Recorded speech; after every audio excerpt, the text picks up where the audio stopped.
America की तरफ से ईरान के परमाणु संयंत्रों के साथ साथ सैन्य अड्डों पर भी मिसाइल दागी जाएगी। मित्रों, ट्रंप ने मिडिल ईस्ट में इस नई महाभारत की स्क्रिप्ट का आखिरी पन्ना आज लिख दिया।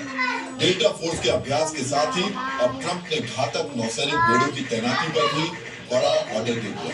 अब हम आपको ट्रंप का वो ऑर्डर दिखाने जा रहे हैं जिसे युद्ध की तरह पहला कदम करार दिया जा रहा है। मित्रों, ट्रंप के ऑर्डर पर अमेरिकी नौसेना का दूसरा स्ट्राइक ग्रुप यानी नौसैनिक बेड़ा ईरान की तरफ बढ़ गया कि अब ट्रंप ने खलीफा पर फाइनल एक्शन का फैसला कर लिया है।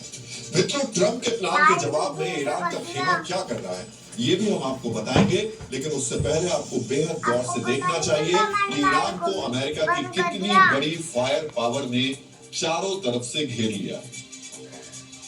मित्रों, अगर अमेरिकी नौसेना के अब्राहम लिंकन और जेराल्ड फोर्ड की बेड़े की कुल ताकत की बात करें तो इन दोनों बेड़ों पर तकरीबन 12,000 अमेरिकी नौसैनिक तैनात रहते हैं।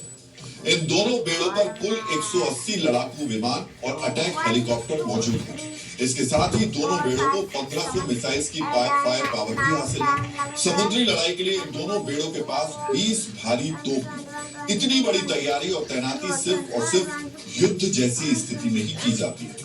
मित्रों, डीएनए में हमने आपको पहले भी बताया था कि बातचीत की आड़ में ट्रंप सैन्य तैनाती को पुख्ता करने की प्लानिंग कर रहे थे और आज की खबर इस बात की पुष्टि करती है कि ट्रंप ने सैन्य तैनाती को पूरा कर लिया।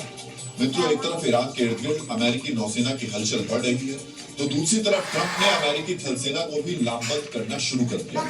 अब से कुछ ही घंटे पहले ट्रंप अमेरिकी सेना के बड़े सैन्य अड्डे फोर्ट ब्रैग पहुंचे।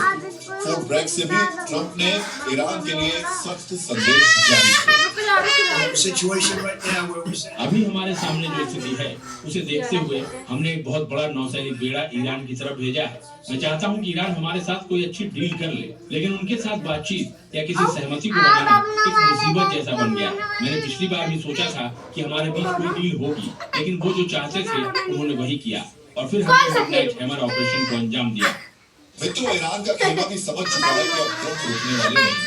इसी वजह से ईरान के प्रॉक्सी यानी आतंकी गुट भी सीधी धमकियां देने लगे हैं। इन धमकियों को समझने के लिए आपको ईरान समर्थित हूती आतंकवादियों को सुनना और समझना चाहिए।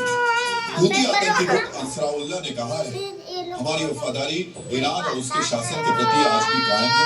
हम अमेरिका और इजराइल को बता देना चाहते हैं कि अगर ईरान पर हमला किया गया तो हम लाल सागर को दोबारा बाधित करेंगे। इस इलाके से किसी भी देश का जहाज आवाजाही नहीं कर पाएगा। मित्रों, पिछली बार हमास के समर्थन में हूती आतंकवादियों ने लाल सागर के व्यापारिक रूट को बंद कर दिया था। जो भी जहाज गुजरता था उस पर हमला कर दिया जाता था। इन हमलों की वजह से इजिप्ट को $9 बिलियन का नुकसान हुआ था। इजराइल के एलियट बंदरगाह पर जहाजों की आवाजाही 85% कम हो गई थी। लंबे रूट से जाने वाले जहाजों को हर चक्कर में $1 मिलियन का अतिरिक्त खर्च उठाना पड़ रहा था। ट्रंप की प्लानिंग और हूती आतंकवादियों की धमकी बताती है कि ईरान से युद्ध शुरू होते ही दुनिया में दोबारा सप्लाई चेन और आर्थिक अस्थिरता जैसे हालात पैदा होने तय। आपने क्या कर दिया? यानी तो ईरान समर्थित खेमा ट्रंप के वार से निपटने के लिए धमकियां दे रहा है, तो पूर्वोत्तर में चीन की साजिशों को नाकाम करने के लिए भारत ने एक और बड़ा कदम बढ़ा दिया। आज हम आपके साथ